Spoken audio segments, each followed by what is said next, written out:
ইরানে কেবল হামলা করে ক্ষান্ত হননি ইসরায়েলি প্রধানমন্ত্রী বেনিয়ামিন নেতানিয়াহু।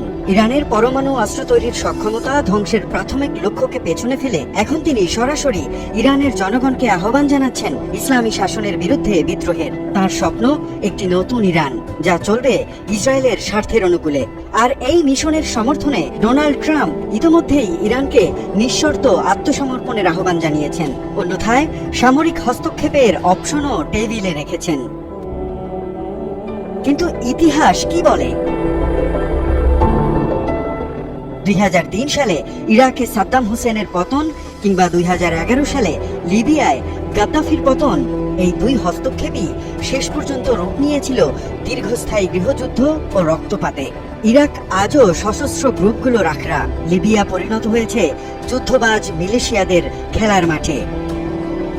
প্রশ্ন উঠতেই পারে, ইরানের শাসন পরিবর্তনের নামে আমেরিকা ইসরায়েল কি আরেকটি অস্থিতিশীল রাষ্ট্র তৈরি করতে যাচ্ছে, নাকি ইসলামী প্রজাতন্ত্রের পতন ঘটবে একেবারেই ভিন্ন পদ্ধতিতে? ভুলে গেলে চলবে না, ইরান ইরাক কিংবা লিবিয়া নয়।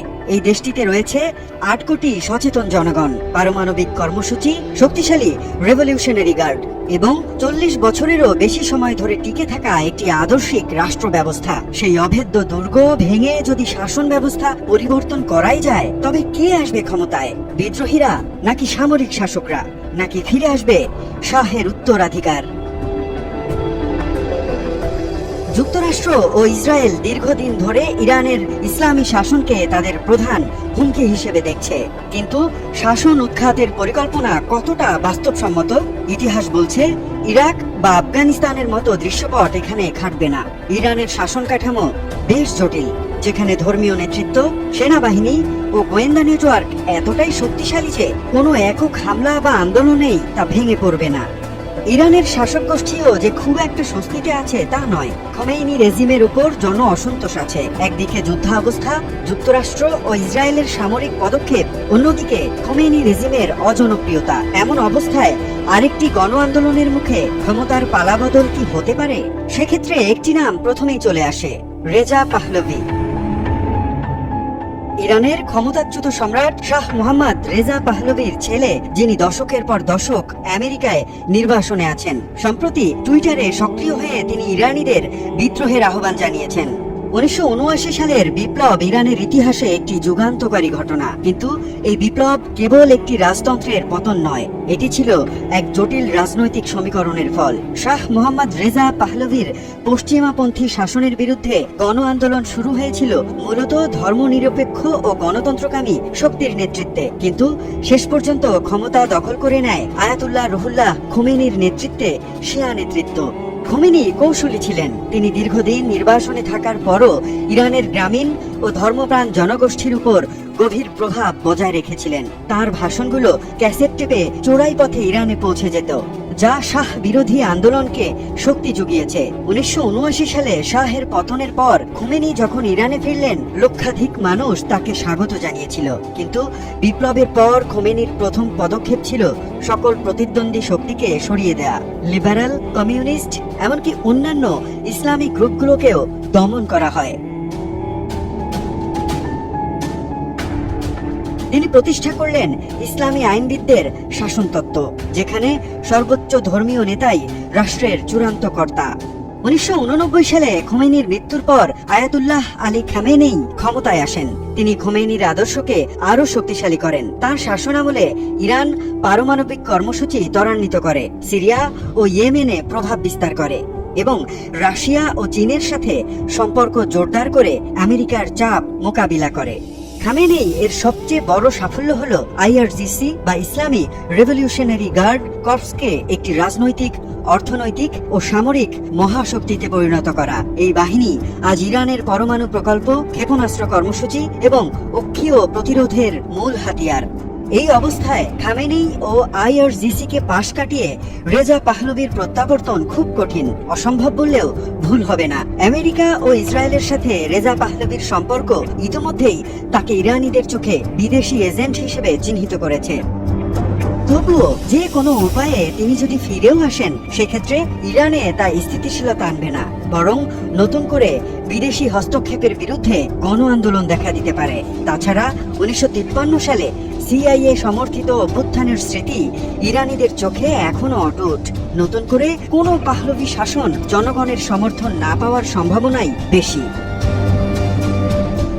গত কয়েকদিন ধরে আলোচনা চলছে ইরানের সর্বোচ্চ ধর্মীয় নেতা আয়াতুল্লাহ খামেনিকে নিয়ে। তার অনুপস্থিতি ইরানকে কোন পরিস্থিতিতে নিয়ে যাবে তাই নিয়ে চলছে জল্পনা কল্পনা।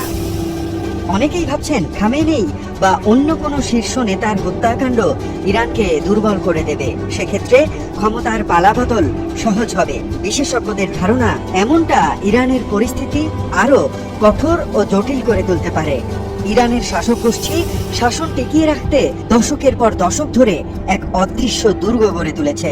অভিভাবক পরিষদ, বিশেষজ্ঞ পরিষদ ও আইআরজিসির মতো প্রতিষ্ঠানগুলো এমনভাবে তৈরি করা হয়েছে যে কোনো বহিঃশক্তি বা অভ্যন্তরীণ আন্দোলন সহজে শাসন ব্যবস্থাকে নড়াতে পারবে না। খামেনেইয়ের উত্তরাধিকার প্রশ্নেও ইরান প্রস্তুত। মোস্তফা খামেনেইকে সম্ভাব্য উত্তরসূরি হিসেবে গড়ে তোলা হচ্ছে।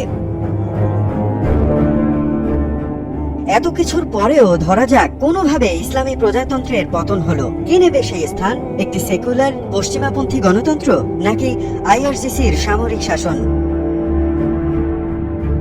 ইতিহাস ও ইরানের বর্তমান রাজনৈতিক সমীকরণ বলছে দ্বিতীয়টির সম্ভাবনাই বেশি। বিশেষজ্ঞরা এক্ষেত্রেও সতর্ক করেছেন, সর্বোচ্চ নেতার অনুপস্থিতিতে আইআরজিসি সরাসরি ক্ষমতা দখলের চেষ্টা করতে পারে। এই বাহিনী ইতোমধ্যেই ইরানের অর্থনীতি, রাজনীতি, নিরাপত্তা কাঠামোর মজ্জায় পৌঁছে গেছে। তাদের হাতে রয়েছে পরমাণু কর্মসূচির চাবিকাঠি, ব্যালিস্টিক ক্ষেপণাস্ত্রের ভান্ডার এবং মধ্যপ্রাচ্যের বিভিন্ন প্রক্সি গ্রুপের নিয়ন্ত্রণ। আইআরজিসি ইরানে কোনো গণতান্ত্রিক শক্তিকে সহজে মাথা তুলতে দেবে না, বরং একনায়কতন্ত্রের নতুন রূপ দেখা যেতে পারে, যেখানে সামরিক জান্তা ইসলামী বিপ্লবের নামে আরো আগ্রাসী পররাষ্ট্রনীতি চালাবে। শাসন পরিবর্তনের স্বপ্ন দেখার আগে ওয়াশিংটন ও তেল আবিবকে একটি কঠিন প্রশ্নের মুখোমুখি হতে হবে। তাদেরকে নিশ্চিত করতে হবে যে পরিবর্তিত নতুন ইরান বর্তমানের চেয়ে কম হুমকির হবে, কিন্তু সেটি কি আদৌ সম্ভব? ইরাক যুদ্ধের পর লুটপাট, সিরিয়ায় বিভিন্ন সশস্ত্র গ্রুপের উত্থান, আফগানিস্তানে তালিবানের প্রত্যাবর্তন প্রমাণ করে শাসন পরিবর্তন এই জটিল সমস্যার সহজ সমাধান নয়। ইরানের শাসক গোষ্ঠীর জনপ্রিয়তা কিছুটা কমে গেলেও ইরানের জনগণ বিদেশি হস্তক্ষেপকে তার জাতীয় সার্বভৌমত্বের উপর হামলা হিসেবেই দেখবে।